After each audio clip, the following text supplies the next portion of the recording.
समोर गेलो नाही. मी परमेश्वराला शरण गेलो आणि त्याने माझा स्वीकार केला, त्याने माझ्या सर्व भयापासून मला सोडवले. म्हणजे इथे काय म्हणतात आहे, मी परमेश्वराला शरण गेलो म्हणे. हालेलुया. आपल्याला कोणाला शरण जायचं आहे? काळजीपूर्वक आहे का? लक्षात घ्या. आपण कोणाला शरण जायचं आहे? माणसाला, कामाला, पैशाला, धंद्याला किंवा कोणाला शरण जायचं आहे? आपल्याला परमेश्वर. लक्षात घ्या, परमेश्वरला शरण जायचं आहे.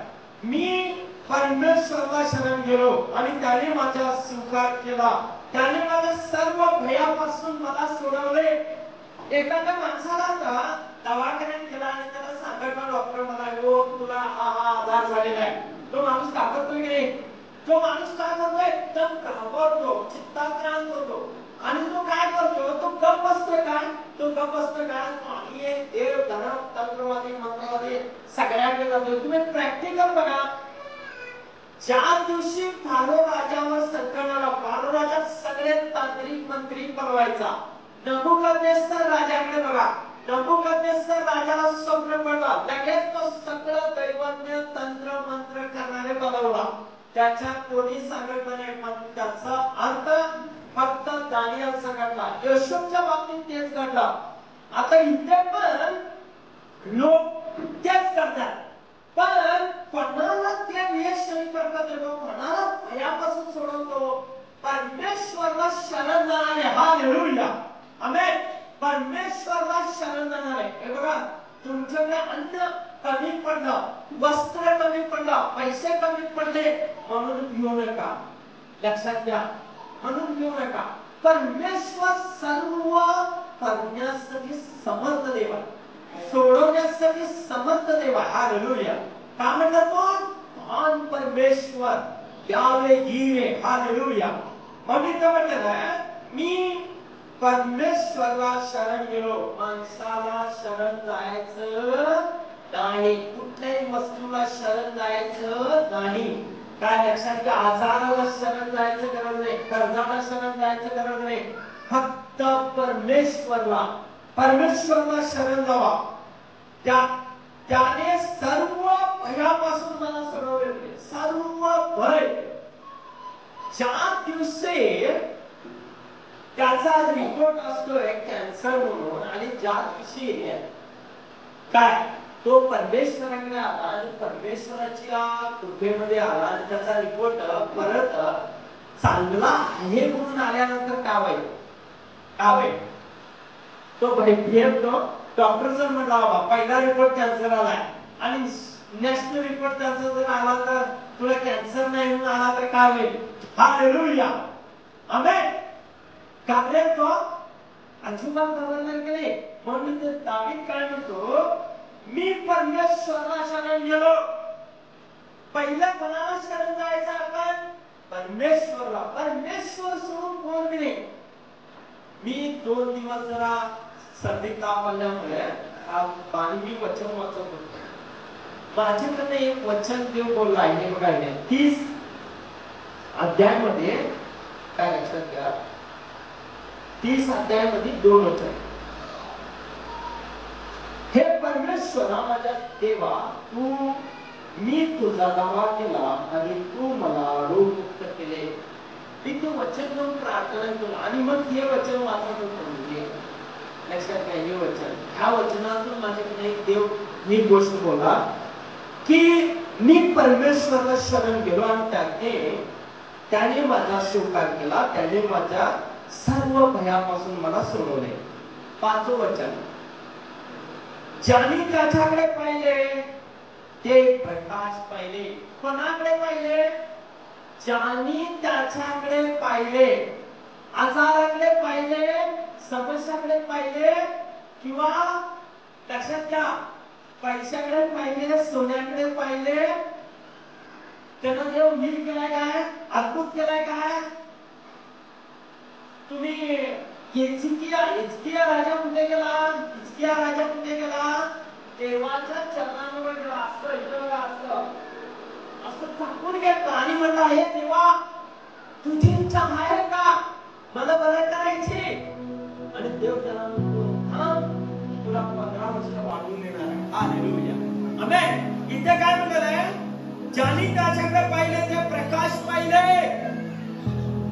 ज्या माणसाने देवाला पाहायचं ठरवलंय, देवाला शरण जायचं ठरवलंय, त्या माणसाला पृथ्वीवर घ्यायची गरज नाही. हालेलुया. मोशे समोर एक मोठा प्रसंग आला आणि लोक साप चावून मरायला लागले आणि देव म्हणला पितळेचा साप कर, उंचावर टांग त्याला काठीला आणि उंच कर, त्याला जो कोण बघील तो वाचेल म्हटला देव. ज्या इस्रायल लोकांनी असं बघितल्याने त्यांनी वाचले. आज कुठे आम्ही बघायचं आहे?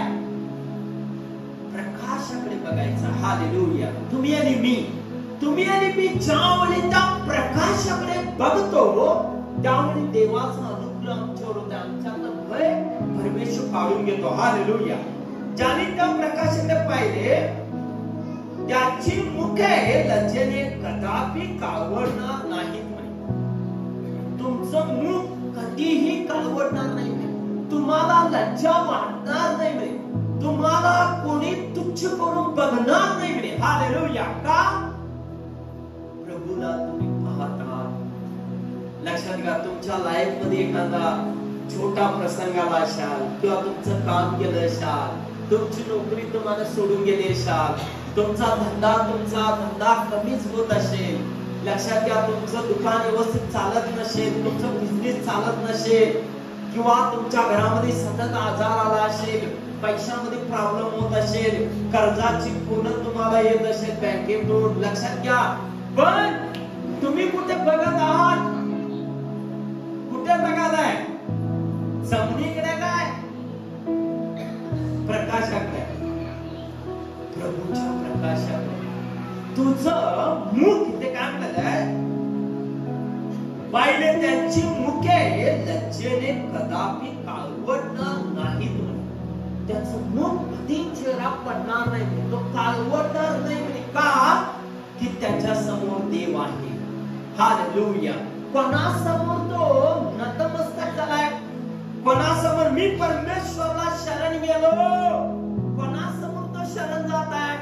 परमेश्वराला. आम्ही प्रति रविवार कोणासमोर शरण जातो? कोणासमोर? हालेलुया. परमेश्वरासमोर. आणि काही लोक कोणासमोर शरण जातात?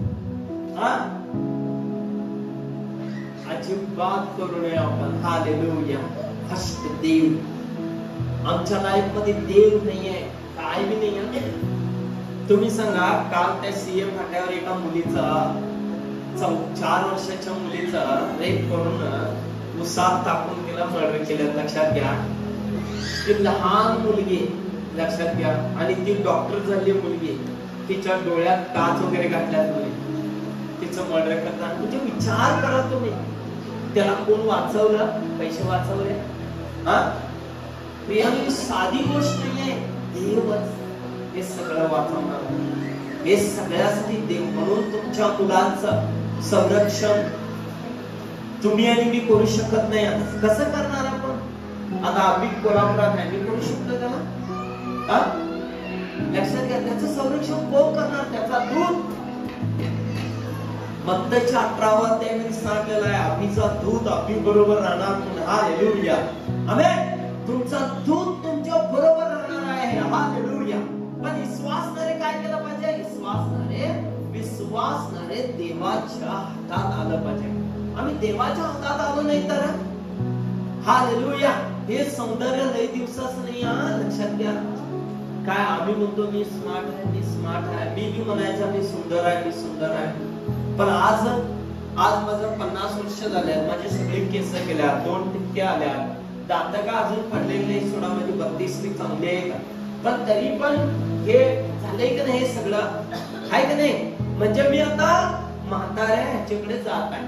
लक्षात घ्या. अतिशय सुंदर जरी राहिला तर शेवट 80 वर्षानंतर तो कसा दिसतो माहितीये तुम्हाला? गोरिला असतोय माहितीये? गोरिलाला कोण बघितलं? गोरिला कसं असतंय? म्हणून आपल्या सुंदरतेची कमेंटिंग करू नये. सुंदरता देवामध्ये आत पाहिजे. आत तुमचा देव तुमची सुंदरता पाहत आहे.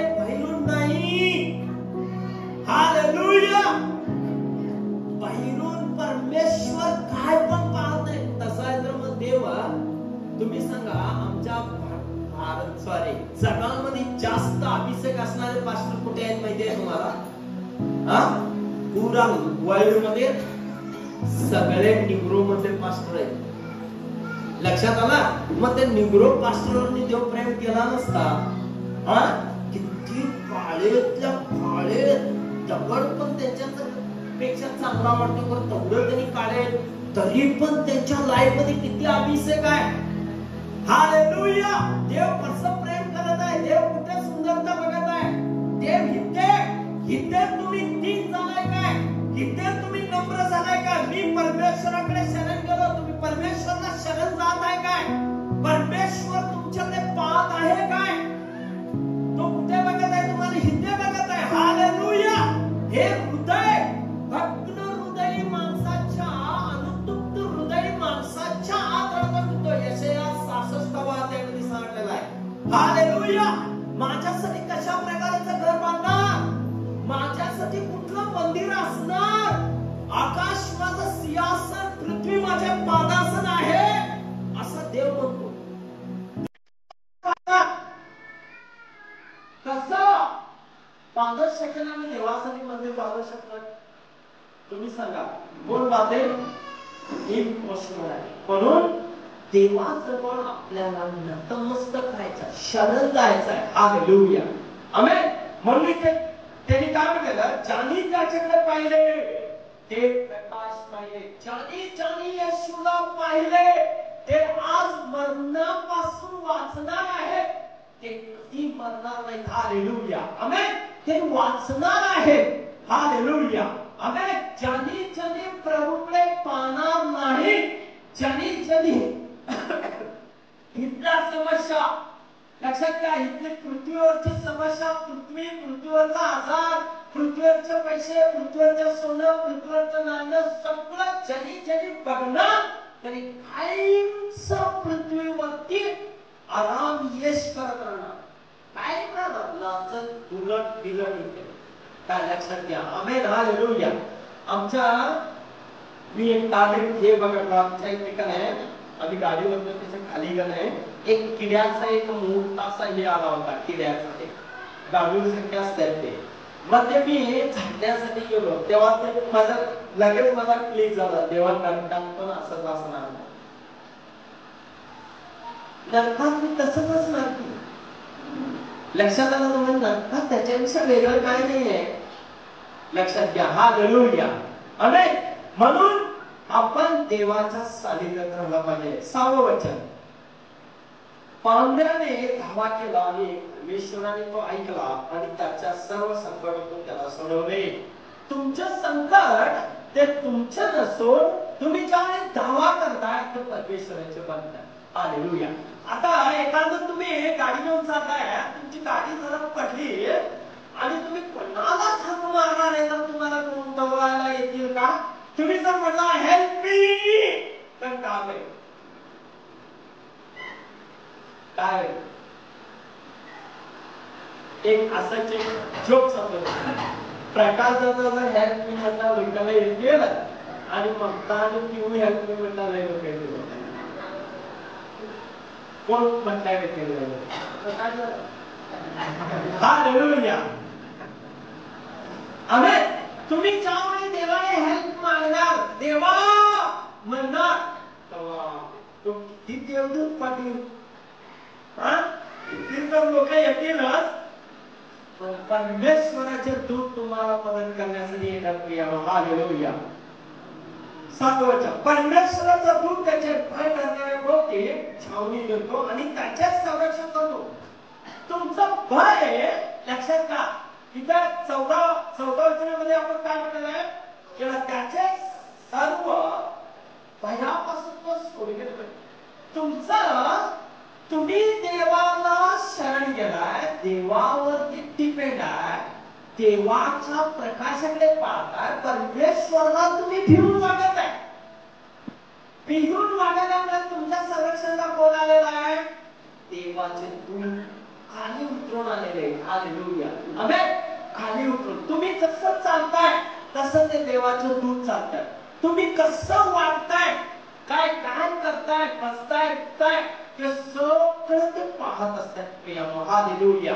आणि तुमच्या संरक्षणासाठी त्याने छावणी देतात. छावणी म्हणजे काय?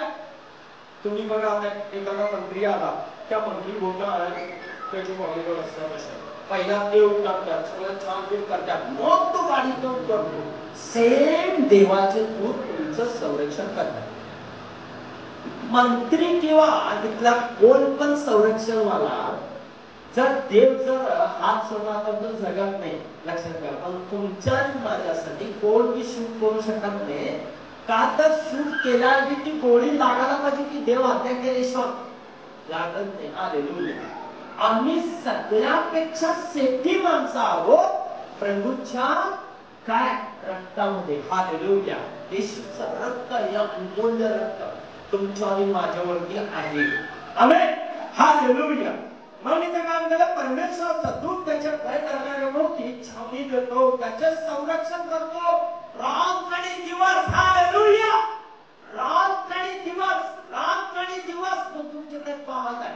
रात आणि दिवस तुम्हाला तो बघत आहे. हालेलुया. नित्य तो असं बघत असतो तुम्हाला, असा नित्य. हालेलुया. आमेन. आम्ही काय करतो त्याच्यामध्ये एक रविवार येतो, एक रविवार चुकवतो, एक रविवार येतो, एक रविवार चुकवतो, बायबल वाचतोय नाही वाचतं वर्षात एकदा नंतर दोनदा, एकदा नंतर दोनदा. पहिला पोटोबा नंतर प्रार्थनोबा, आहे का नाही? देव काय करत असेल आपल्याबद्दल? पहिला जर आम्ही म्हटलो प्रार्थनोबा नंतर पोटोबा म्हटला काय तर होईल. पहिला आम्ही काय करतो पोटोबा न मग प्रार्थनोबा म्हणतो, असं होईल काय ते? हालेलुया. आमेन. आम्ही पहिला आपलं बघत आहे. हालेलुया. देव तसं करत नाही. हालेलुया. आपण वाचूया पहिले पेत्र 2:3 वाचा. पहिले पेत्र 2:3. पहिले पेत्र 2:3 वाचा.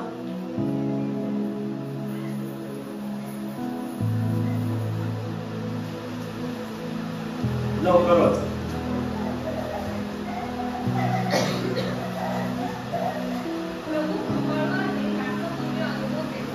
बघा इथे काय म्हणताय, प्रभू कृपाळू आहे त्याचा तुम्ही अनुभव घ्या. पुढे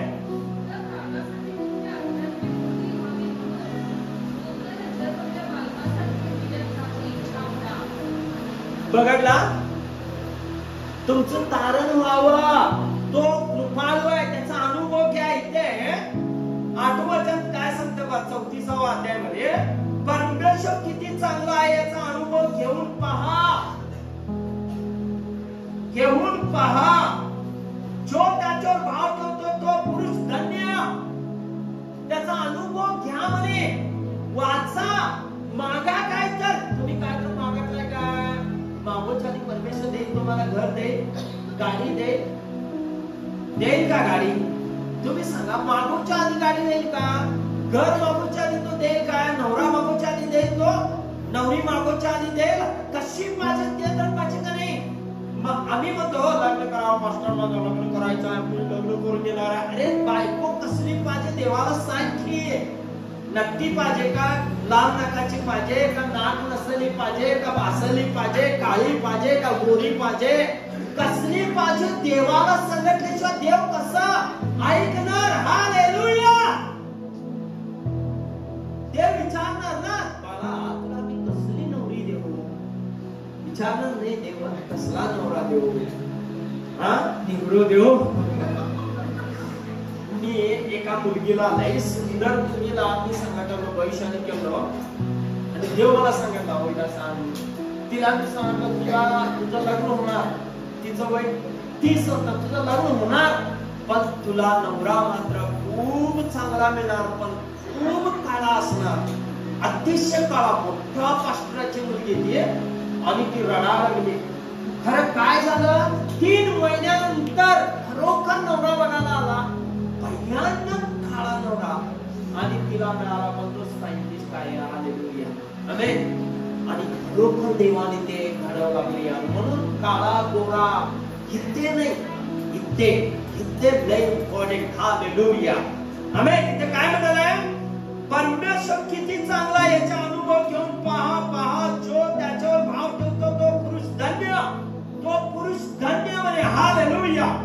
आपण 9 वचन बघूया. परमेश्वराचे पवित्र जनावर त्याचे भय धरा, कारण त्याचे भय धरणाऱ्यांना काही उणे पडत नाही. हालेलुया. काही उणे पडत नाही. उणे पडेल का त्याचं भय धरणाऱ्यांना? त्याचं भय धरणाऱ्यांना उणे पडेल का? नाही. हालेलुया. परमेश्वराचं भय धरणाऱ्यांना उणं पडत नाही. इस्रायलचा देव आहे तो. हालेलुया. तो मानना परमेश्वर देणारा परमेश्वर आहे. देवाच्या दूताने खालेली भाकरी माणसाने खाली म्हणे. हालेलुया. म्हणून तो कोणालाही अन्न कमी पडू देत नाही. हालेलुया. भय धरणाऱ्यांना त्याचं भय हे ज्ञानाचा आरंभ आहे म्हणे. काय लक्षात घ्या, तुम्ही कोणाला भिवू नका या जगात, पण परमेश्वरला भिवू नका. परमेश्वरला जो माणूस भिवून वागतो त्याच्या लाईफ मध्ये परमेश्वर आशीर्वाद देतो. हालेलुया. आमेन. हालेलुया. तर आपण बघूया मुलांनो 11 वचन. तरुण शियानं वाण पडते व त्याची उपासमार होते, पण परमेश्वराला शरण जाणाऱ्यांना कोणत्याही चांगल्या वस्तूची वाण पडत नाही. तुम्ही कोणाला शरण केलाय? 4थ्या वचनात परमेश्वरला. आता इथे 10व्या वचनात तुम्ही कोणाला शरण केलाय? परमेश्वरला. तरुण सिंहाला कमी पडेल म्हणे, पण तुम्हाला कमी पडत नाही प्रियानो. हालेलुया. आमेन. मुलांनो ह्या माझ्या ऐका, मी तुम्हाला परमेश्वराचे भय धरायला शिकवी. इथे का परमेश्वर तुम्हाला बोलवत आहे? मुलांनो या माझ्या मुलांनो या, मी तुम्हाला परमेश्वराचे भय धरावायला शिकवत आहे. हालेलुया. आमचं कारण काय असतंय? ते 10 पैकी 10 कुष्ठरोगी होते. त्या 10 पैकी 10 बरं व्हायचं होतं. आणि येशू म्हटलं तुम्ही पळत पळत जावा, याचकाला दाखवा असं म्हटलं. त्यापैकी एकच वापस आला आणि 9 कुठे गेले? व्यापाराला गेले, बायकोला एकटा भेटायला गेला, एकटा म्हशी खरेदीला गेला.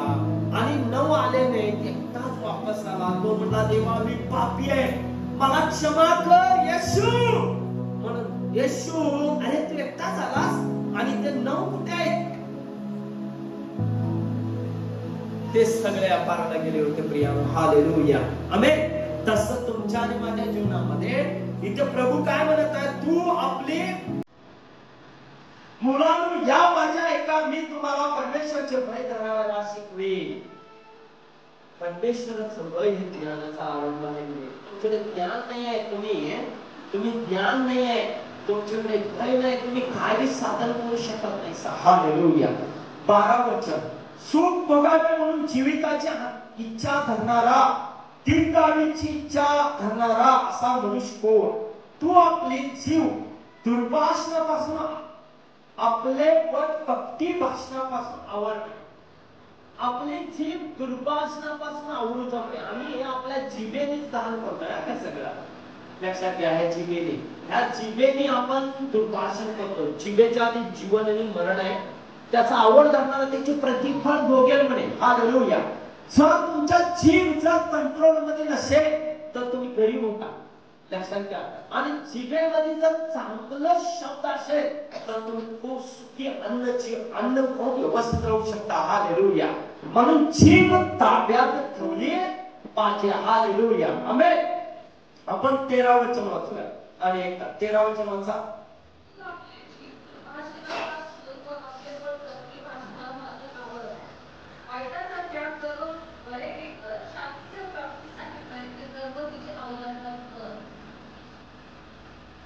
हाँ 13 वचन वाचा. 14 वचन.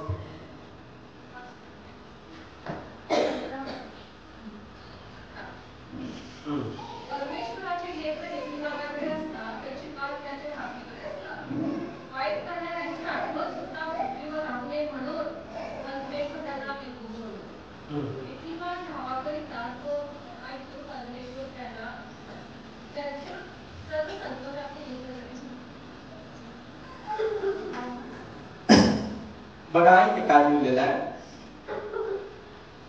हालेलुया. आमेन. वाईट वाईटाचा त्याग कर, बरे ते कर, शांतीच्या प्राप्तीसाठी प्रयत्न कर, तिचे अवलंबन करणे. आपण वाईट काय केलं पाहिजे? सोडून दिलं पाहिजे. हालेलुया. का वाईटाला धरून राहिलं पाहिजे, चिटकून राहिलं पाहिजे, काय सोडून दिलं पाहिजे. हालेलुया. 15 सांगते, परमेश्वराचे नेत्र नीतिमानाकडे असतात, त्याचे कान त्याच्या हातीकडे असतात. आपण एक वचन बघूया, 1 पेत्र काय 3, 10 आणि 12. तिसरा अध्याय, 1 पेत्र 3रा अध्याय 10 आणि 12 वचन. 10 पासून 13 वचनापर्यंत वाचा, लवकर वाचा.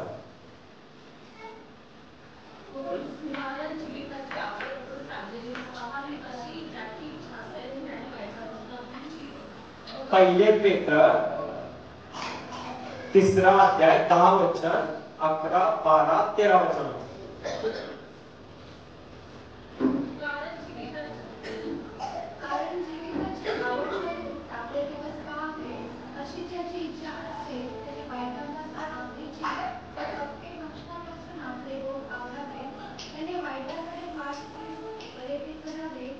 शांतीच्या प्राप्तीसाठी जगावे व तिचा मार्ग धरावा.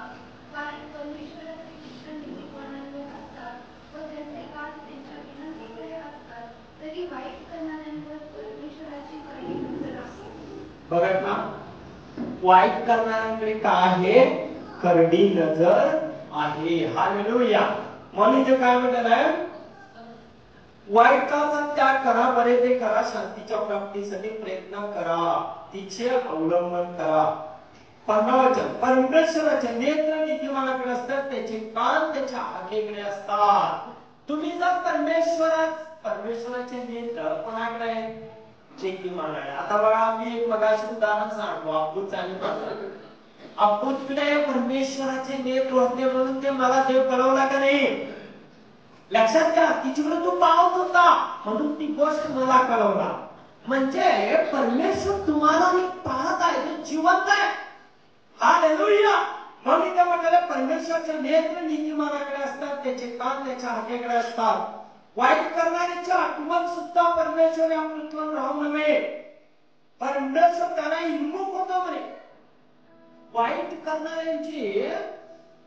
करणाऱ्याकडे परमेश्वराचं बघत पण नाही. लक्षात घ्या, वाईट करणाऱ्याकडे का? त्यासाठी वाईट परमेश्वराला भीत आहे. हालेलुया. आमेन. 18 वचन, परमेश्वर बघण्याने 17 वचन, नीतिमान दावा करतात ऐकून परमेश्वर त्यांना त्या सर्व संकटातून मुक्त करतो. नीतिमान ज्यावेळेस दावा करतो, परमेश्वर त्याचा ऐकतो. हालेलुया. आमेन. परमेश्वर बदललेली लोकांच्या सानिध्य असतो, अनुतृप्त मनाच्या लोकांचा तो उद्धार करतो. उद्धार कोणाचा करतो? परमेश्वर. खरोखर दीन होऊन, नम्र होऊन, परमेश्वराचा भय धरून जो येतो आणि म्हणतो, येशू तू मला क्षमा कर, त्याचा उद्धार करतो. किंवा मतलब सर काय मला सांगा किंवा मी म्हणतो किंवा येशू माझ्यासाठी मेलास आणि पुढे जाऊन शिवी दिला, पुढे जाऊन खोटं बोलला, त्याचं उदाहरण नाही. तुम्ही सांगावाय का नाही? जो दीन होऊन देवाकडे येतो त्याचा उद्धार होतो. हालेलुया. नीतिमानावर फार कष्ट होता, तरी परमेश्वर त्या सर्वातून त्याचा सोडवेल. त्याची सर्व हाडे तो सांभाळेल, त्यात एकही मोडू देत नाही. हाडं नीतिमानाची मोडणं योग्य नाही. मी एक वचन वाचून दाखवतो. योहान शुभवर्तमान याचा 19 अध्याय 36 वचन वाचा. योहान शुभवर्तमान याचा 19 अध्याय 36 वचन.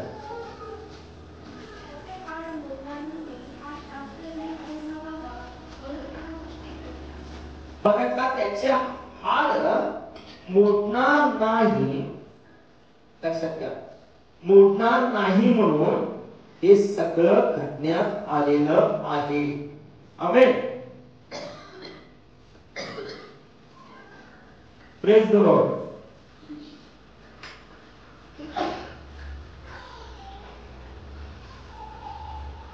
निर्गम 12:46 वाचा. निर्गम 12:46 लवकर. बघा, या हाड मोडलेल्या येशूची हाड मोडलेली नाही का? लक्षात घ्या. लवकर वाचा. ते मग एकाच घर झाले पाहिजे. त्या माणसाने काही एक घराच्या बाहेर येऊ दे आणि यज्ञपशूची एक हाड मोडू दे. यज्ञपशूचं एकही हाड मोडू नये. येशू कोण होता? यज्ञ करणारा पशु. हालेलुया. तुमच्या आणि माझ्यासाठी त्याला यज्ञ केलेला आहे. त्याचा हाड मोडणं देवासाठी योग्य होतं काय? मोडलंय हाड? नीतिमानाचा हाड मोडू नये म्हणे. पुढे वाचा जरा त्याच्या पुढे.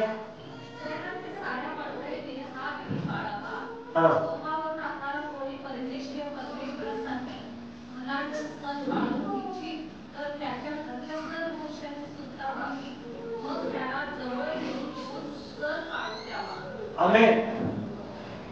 इथे काय म्हणलेलं आहे? यज्ञ पशूचा तो कोपरा आहे त्याचं हाड मोडू नये. आणि ते येशूचा हाड मोडलेला आहे काय? बाणा खुपसले आणि रक्त आलं नाही, पाणी आलं म्हणून त्या काय म्हणले? मेलाय तो म्हटले. आणि त्याचं एकही हाड मोडलेलं नव्हतं. हालेलुया. नीतिमानाची हाड मोडू नये म्हणे. आज किती लोकांचे विश्वासणाऱ्यांची हाड मोडतात? योग्य नाही ते. आमेन. बायबल मध्ये लिहिलेलं आहे. काय म्हणून लिहिलेलं आहे? स्तोत्रसहित आहे ते बघा. नीतिमानावर फार कष्ट होता तरी परमेश्वर त्या सर्वातून त्याला सोडविल. त्याची सर्व हाडे तो सांभाळतो, त्यातले एकही मोडत येत नाही. 20 वचन सांगते त्याची सर्व हाडे तो सांभाळतो. हालेलुया. कोण सांभाळते? परमेश्वर. त्याचा एकही मोडत येत नाही. नीतिमानाच्या हाडे चांगला नाही. जर हाड मोडलं कदाचित असेल जाणार आपण देवाने दोष करू नये. आम्ही काय म्हणावं त्यावेळी? तेव्हा मी कुठे तर तुझ्याकडे चुकलो असेल. हाड मोडणं चांगलं नाही ना. तुम्ही यज्ञ करणारा कोकरू आहात, मग तुमचा हाड मोडलं तर चांगला आहे का काय? नाही.